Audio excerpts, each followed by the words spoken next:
Hello friends, आइए हम लोग यहाँ पे एलसीएम एचसीएफ शुरू किए थे। और जिन लोगों ने अभी तक बेसिक नहीं पढ़ा हुआ है तो प्लीज़ एक बार बेसिक ज़रूर पढ़ लेंगे, क्योंकि इस टाइप्स के क्वेश्चंस को सीखने के लिए आपको एलसीएम का बेसिक कॉन्सेप्ट क्लियर होना बहुत ही ज़रूरी है। आइए हम लोग अगर सवाल की बात करें तो एक सवाल ये जैसे लिखा है, 17 का ऐसा सबसे छोटा गुणज ज्ञात कीजिए जिसे 4, 6, 7 और 10 से भाग देने पर। तो एक चीज़ आ गया से, इसका मतलब इस सवाल में हमें क्या निकालना है, एलसीएम निकालना है। तो अगर हम एलसीएम की बात करें, भाग देने पर प्रत्येक दशा में 2 शेष बचे। अगर हम इतने सवाल को हटा दें, 13 का सबसे छोटा गुणज आपसे कहें वह छोटी से छोटी संख्या ज्ञात कीजिए जिसे 4, 6, 7 और 10 से भाग देने पर 2 शेष बचे। तो 4, 6, 7 और 10 से भाग देने पर 2 शेष बचे, तो इसका मतलब सबसे पहले वह संख्या पता करेंगे जो पूर्णतया विभाजित है। तो पूर्णतया विभाजित संख्या कौन सी होगी, दी गई संख्याओं का लासा। तो लासा निकालने का शॉर्टकट क्या, सबसे पहले बड़ी संख्या, दूसरी संख्या के गुणनखंड करेंगे, कोई संख्या कॉमन नहीं आ रही, 10 में 7, 6 के गुणनखंड करेंगे 2 और 3, तो हमारा 2 आ चुका है, 3 लिखेंगे। 4 की बात करेंगे तो 1, 2 हमारा 10 में आ चुका है, तो 1, 2 बच जाएगा, तो ये हमारा एलसीएम हो जाएगा। तो एलसीएम कितना हो गया, 10 सत्ते 70 और 7 छंग 42, 420। 420 हमारा एलसीएम हो गया। मतलब 420 ऐसी संख्या है जो 4, 6, 7 और 10 से पूर्णतया विभाजित है। अगर इसी में सवाल में सिर्फ 2 शेष बचाना होता तो हम क्या करते, इसी संख्या में 2 ऐड कर लेते, तो हमारे सवाल का आंसर 442 हो जाता है। लेकिन एक लाइन यहाँ पे लिखी, 13 का ऐसे सबसे छोटा गुणज ज्ञात कीजिए जिसे 4, 6, 7 और 10 से भाग देने पर 2 शेष बचे। इसका मतलब इस संख्याओं से भाग देने पर भी 2 शेष बचे, लेकिन 13 का मल्टीपल भी होना चाहिए और जिसे हम भाग करें तो शेष कितना बचे, 2। अगर 13 का मल्टीपल निकालना है तो हम लोगों ने क्या सीखा हुआ है, पहला तो ऑप्शन यही चेक करेंगे, 420 और 2 तो कितना आएगा, 442। क्या 442 ऑप्शन में है, 422 तो 422 ऑप्शन में नहीं है। अगर पूर्णतया विभाजित है तो लासा होगा या लासा का गुणज। ठीक है, तो लासा के गुणज के लिए हम लोगों ने क्या सीखा है, 420 के। अब हमें क्या पता करना है, के मान पता करने हैं। के का ऐसा मान रखेंगे यहाँ पे कि जो 420 के प्लस 2 आए, 13 का गुणज हो। 13 का गुणज मतलब 13 से भाग देने पर पूर्णतया विभाजित तो हो संख्या, लेकिन 4, 6, 7 और 10 से भाग देने पर 2 शेष बचना चाहिए। अब देखो, के का यहाँ पे मान 1 रखेंगे या 2 रखेंगे या 3 रखेंगे या 4 रखेंगे या 5 रखेंगे। अब जैसे के का मान 1 रखेंगे तो कितना होगा, 420 और 2 कितना हो जाएगा, 422। के का मान 2 रखेंगे तो 420 दूना 840 और 2 कितना हो जाएगा, 842 नहीं है ऑप्शन में।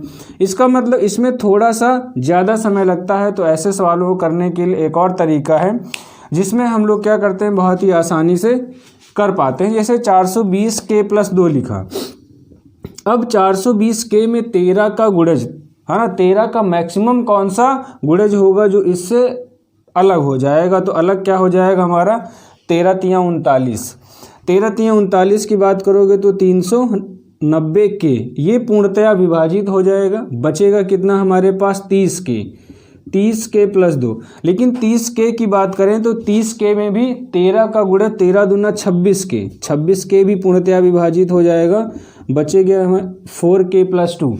अब देखो 4 के प्लस 2, ये संख्या भी 13 से पूर्णतया विभाजित है, ये संख्या भी 13 से पूर्णतया विभाजित है, 4 के प्लस 2। अब के की जगह पे ऐसा कौन सा मान रखा जाए जिससे ये संख्या भी 13 से पूर्णतया विभाजित हो जाए। तो के का मान 1 रखेंगे तो 8 आ जाएगा, के का मान 6 आ जाएगा, के का मान 2 रखेंगे तो 8 2 10, के का मान 3 रखेंगे तो कितना हो जाएगा, 4 3 12 2 14 और के का मान 4 रखेंगे तो कितना हो जाएगा, हमें चाहिए 13 का गुणज। तो यहाँ पे 4 छंग 24, अगर के का मान 6 रख दो तो 4 छंग 24 2 26 आ जाएगा, तो भी कट जाएगा। इसका मतलब अब यहाँ पे इसकी जगह पे हमें के का मान कितना रख देना है, 6। तो के का मान 6 रख देंगे तो कितना हो जाएगा आपका 2520, तो प्लस 2 कर देंगे तो हमारा आंसर कितना हो जाएगा, 2522। ये सबसे आसान तरीका है। उस वाले तरीके में समय ज़्यादा लगेगा। के बराबर 1 रखेंगे, 2 रखेंगे या 3 रखेंगे या 4 रखेंगे या 5 रखेंगे, 6 रखेंगे। 1-2 सवाल हम लोग और करते हैं और इस लाइन को एक बार मैं फिर से आपको आइडेंटिफाई करता हूँ कि कैसे हम लोगों ने यहाँ पे थोड़ा सा जल्दी से के 420 के लिखा है, 420 के में क्या पता करेंगे, लासा का मतलब 13 का मैक्सिमम मल्टीपल क्या होगा, 13 का तो आपको आता है 13 तियां 39, 390, बचा कितना हमारे पास 30 के प्लस 2। अब 30 में भी ध्यान से देखो, 13 दूना 26 के भी पूर्णतया क्या होगा विभाजित, बचा क्या 4k प्लस 2, तो k का मान 4 छंग 24 और 2 कितना हो जाएगा 26, पूर्णतया विभाजित हो गया। इसका मतलब k का मान यहाँ पे कितना रख देंगे 6, तो हमारे सवाल का आंसर कितना आ गया था 2500। भाई 2-4 सवाल हम लोग और देखते हैं, कॉन्सेप्ट को क्लियर करेंगे एलसीएम चैप्टर में। अगर आपको किसी टाइप के क्वेश्चन में, आइए हम लोग इस क्वेश्चन को देखते हैं। क्वेश्चन क्या कह रहे हैं यहाँ पे, 17 का ऐसा गुणज ज्ञात कीजिए, मतलब ऐसी संख्या पता करना है जो 17 से पूर्णतया विभाजित हो, लेकिन 4, 5, 6, 7 और 8 से भाग देने पर प्रत्येक दशा में 3 शेष बचे। अगर प्रत्येक दशा में 3 शेष बचाना है तो सबसे पहले पूर्णतया विभाजित संख्या तो दी गई संख्याओं का लासा निकालने का शॉर्टकट क्या, सबसे पहले बड़ी संख्या लिखेंगे, फिर देखेंगे क्या 8 किसी संख्या से पूर्णतया विभाजित है तो 4 से विभाजित है तो 4 को हटा देंगे। इसके बाद हमारा 7 आ जाएगा। 6 में बात करेंगे तो 2 गुणे 3, 1 2 इसमें आ चुका है तो 3 बचेगा। 5 की बात करेंगे तो 5 भी हो जाएगा, तो कितना हो गया 8 5 40 और 21 चौक 84, तो हमारा लासा कितना आ गया 840, ठीक। प्लस 3 शेष बचाना है तो 3 रख लेंगे। अगर यहाँ पे 17 का ऐसा मल्टीपल देखना है तो पहला गुणज क्या हो जाएगा 843, तो 843 ऑप्शन में नहीं है, तो हम क्या करेंगे 840 के लिखेंगे। के का मतलब या तो लासा विभाजित हो गया लासा का गुणज।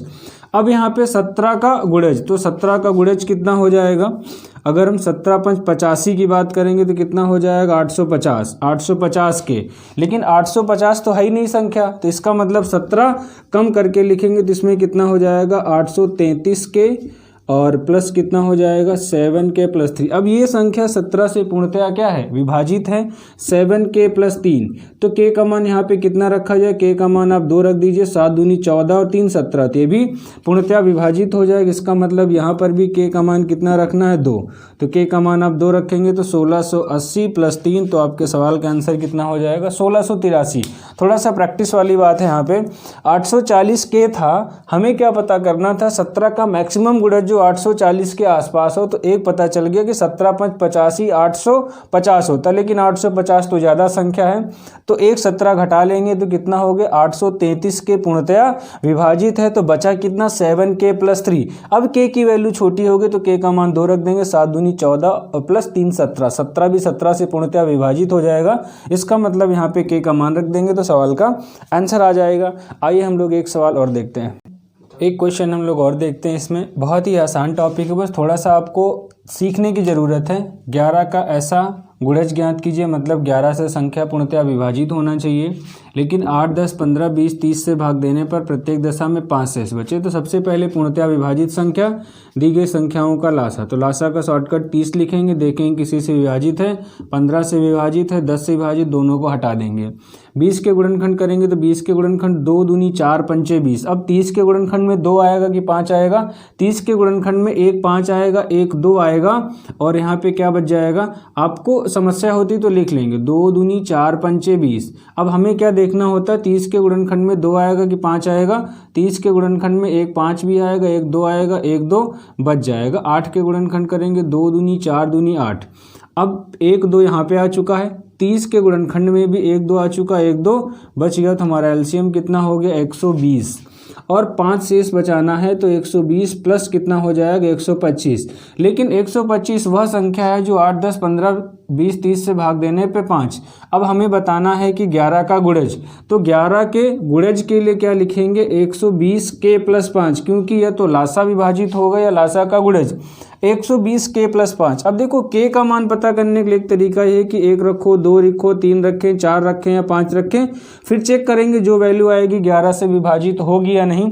तो उससे बेहतर तरीका क्या है कि 120 में 11 से मैक्सिमम कटने वाला कितना है 110 के, 11 दहम में 110 के, बचेगा कितना आपके पास 10 के प्लस 5। अब यहाँ पे आपको ये आइडिया लगाना है कि के का मान कितना रख दिया जाए तो 11 से पूर्णतया, तो आप कहेंगे के का मान 5 रख दो, 10 25 50 5 55। इसका मतलब ये संख्या भी 11 से पूर्णतया विभाजित हो जाएगी। तो फाइनल आंसर के लिए के का मान कितना रखेंगे 5, तो 12 पंचे 60 और 5 मिलके कितना हो जाएगा 605। तो बहुत ही आसान तरीके से आप इन क्वेश्चंस को कर सकते हैं। और बहुत सारे क्वेश्चंस करने के लिए चैनल को लाइक करें, सब्सक्राइब करें और अपने फ्रेंड सर्कल में ज़रूर शेयर करें। Thank you.